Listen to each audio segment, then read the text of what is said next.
Assalamualaikum warahmatullahi wabarakatuh. Perkenalkan, nama saya Fitriani, NIM B1G12010. Di sini saya akan menjelaskan mengenai bridge, crown, die, PFM, dan prosedur PFM. Baiklah, langsung saja saya akan menjelaskan pengertian bridge. Bridge adalah gigi tiruan jembatan yang terdiri dari pontik dan retainer, baik itu retainer rigid dan non-rigid.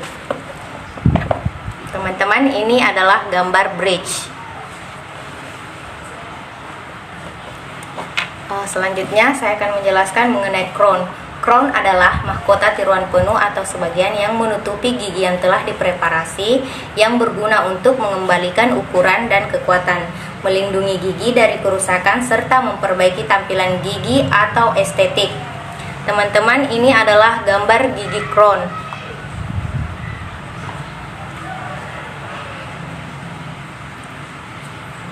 Dan die adalah model kerja yang dipotong secara individual.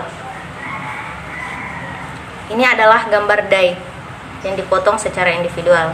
Dan pengertian PFM atau Porcelain Face to Metal merupakan restorasi yang mengkombinasikan kekuatan dari metal tua dan estetik dari porselen. Adapun indikasi dan kontraindikasi dari PFM, yaitu indikasi PFM yang pertama, kerusakan gigi yang luas. Kerusakan gigi yang luas akibat dari karies, trauma, atau restorasi sebelumnya.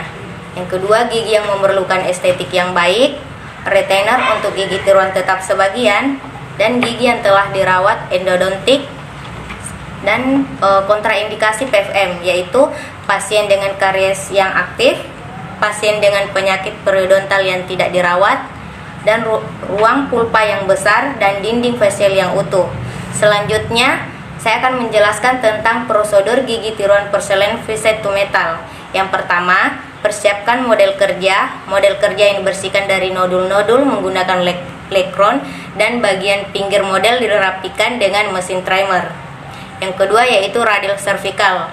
Peradiran cervical dilakukan pada bagian bawah cervical gigi, premolar satu kanan bawah, dan sedikit di bagian odontologus dengan skapel. Bagian sepertiga cervical diberi hardener agar tidak mudah rapuh, dan pada bagian gigi yang dipreparasi diberi die spacer secara merata dengan jarak 2 mm dari batas cervical. Yang ketiga yaitu pemasangan model pada okludator.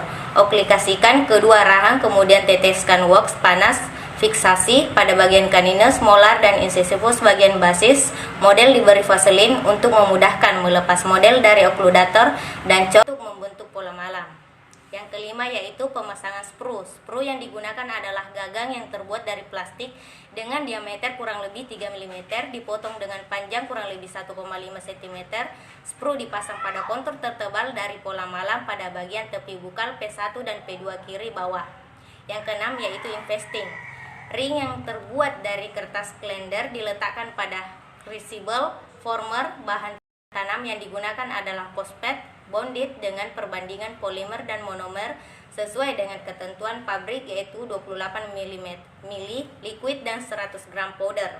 Dan yang ketujuh yaitu pembuangan pola malam atau burn out. Setelah bahan tanam mengeras, selanjutnya dilakukan proses burn out dengan alat burn out furnace yang dinyalakan dengan suhu awal 200 derajat Celcius, kemudian ring dimasukkan ke dalam burn out furnace hingga mencapai suhu 900 derajat Celcius.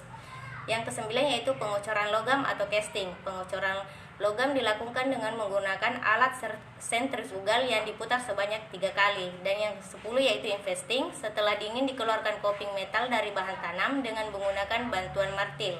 Yang ke-11 yaitu sandblasting. Sisa-sisa investment dan karbon yang masih menempel pada hasil casting dibersihkan dengan mesin sandblasting. Yang kedua yaitu cutting sprue dan grinding. Sprue dipotong dengan mikromotor menggunakan burdis. Dan yang ketiga pen blasting. Sebelum dilakukan aplikasi porselen terlebih dahulu dilakukan pen blasting untuk memberikan retensi mekanik antara coping dan porselen. Aplikasikan porselen dan aplikasi apokue dilakukan sebanyak 2 kali untuk memblok warna metal pada coping. Aplikasi denting porselen. Aplikasi dentin porselen dilakukan dengan cara mencampurkan bubuk dentin dan liquid pada gelas atau kaca dan aplikasikan pada coping. Aplikasi enamel dan transparan porselen. Aplikasi lapisan enamel sedikit demi sedikit lalu dilakukan kondensasi ringan. bubuk transparan dicampur dengan liquid pada glass plate dan aplikasikan di atas enamel. Carving. Carving adalah pembentuk kontur gigi dengan cara menentukan bentuknya dengan bantuan pensil, lalu buan dan rapikan sesuai tanda pensil dengan diamond burr. Selanjutnya ini glazing. Setelah membentuk anatomi dan warna gigi sudah sesuai dengan gigi asli, poles metal. Pemolesan metal dilakukan pada bagian inlay molar 1 menggunakan white brush dengan bahan kompon. Hasil akhir gigi tiruan PFM setelah melakukan tahap yang panjang didapat hasil gigi tiruan porselen facet to metal. Itulah tadi penjelasan saya. Apabila ada kesalahan, saya mohon maaf. Wassalamualaikum warahmatullahi wabarakatuh.